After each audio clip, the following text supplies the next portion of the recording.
Today we will explore how to send local notifications using the user notifications framework. It's important to differentiate between local and push notifications.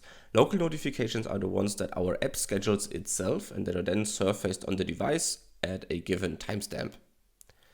Push notifications are usually sent or triggered by a backend. You can also use services such as Firebase. These integrate with APNS, Apple Push Notification Services, and this is a mandatory step, and these cannot be triggered from your device. You need some sort of server to handle them. Today we will explore local notifications. We will look at how to request notification permission, how to schedule a notification after a set time interval, how to schedule a notification on a set date, and then also how to delete pending notifications so that they don't get shown to the user. For that, we will be building a notification manager. And first of all, let's import user notifications as the core framework here. As we don't need multiple notification managers, I don't really care about creating a class here or about creating a singleton. We will just be using an enum with static methods. So let's create an enum called notification manager, and in here we'll create 4 different methods.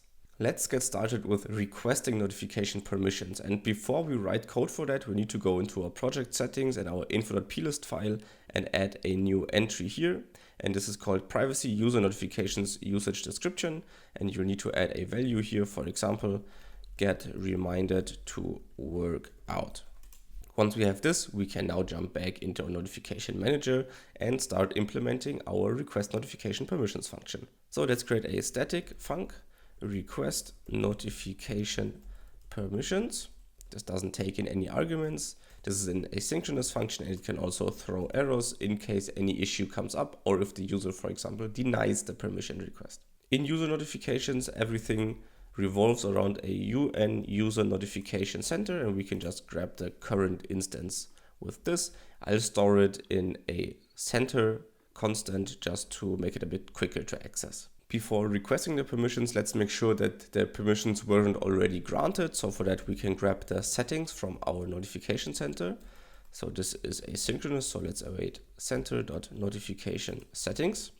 And now in here, we can switch over settings.authorization status, and there are several different cases. The ones that we care about are not determined. In this case, we will ask the user. Denied, in which case we will throw an error. And then there's also a few others, in which case we just return out of the function and do nothing. So let's start by implementing not determined, and this is the case in which we want to actually send a permission request.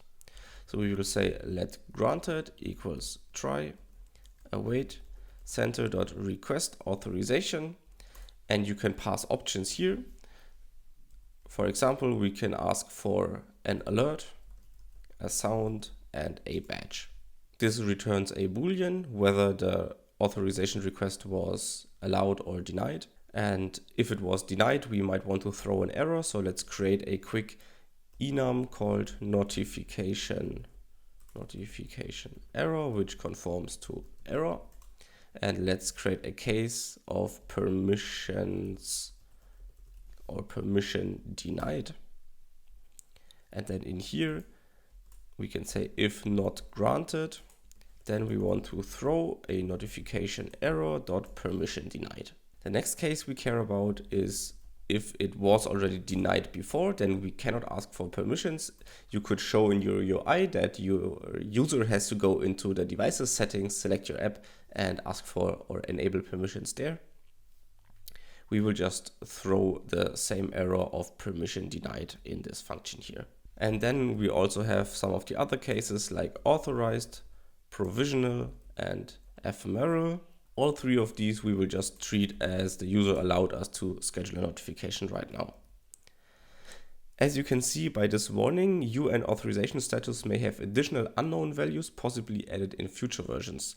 To get rid of this warning, we will add a unknown default case here. And in this case, we will also throw an error, and we'll just call this unknown. So here we will just throw notification error dot unknown. And this way we have already implemented our request notification permissions function, and we can wire this up in our content view. So here we can now say notification manager dot request notification permissions. This is asynchronous and throwing. So let's wrap that in a task. Just like that. I'm not handling the thrown arrows here because that's something that depends a lot on your app, what you want to do with that. This is just a simple implementation here to get away of the arrows. So now that you know how to request a notification permission, let's jump into how to schedule a actual notification in a few minutes. So in a given time interval. So we will create a new static func and we will call it schedule notifications in minutes. And this should be a double. And then we will also pass a few more parameters for the actual notification itself. So first of all, every single one needs a identifier. We also provide a title and a body, which are all of type string. And this is of course also an asynchronous throwing function. To send a notification, there are three things we need to set up. First of all, we need a notification content, which is title and body, and then also which sound and a few other options. We need a trigger, and then we also need a request and send that request. So let's get started by creating our content, and this is of type UN mutable notification content. And in here we can set the title to the one we pass to the function. We can also set the body to the one we pass to the function. As you can see, there are more parameters here that you can set. One interesting one would be sound. And here you could specify different sounds. We will just be using default, or getting rid of this will also be using the default sound. Next, we will create a trigger telling the system when to show this notification to the user. There are different kinds of triggers, and we'll explore another one in the second function that we will implement. But for now, we will be using a time interval notification trigger. So this is called UN time interval notification trigger. And we will pass a time interval from now. So we want to schedule the notification in some minutes. So we will say minutes times 60 because time interval is based on seconds.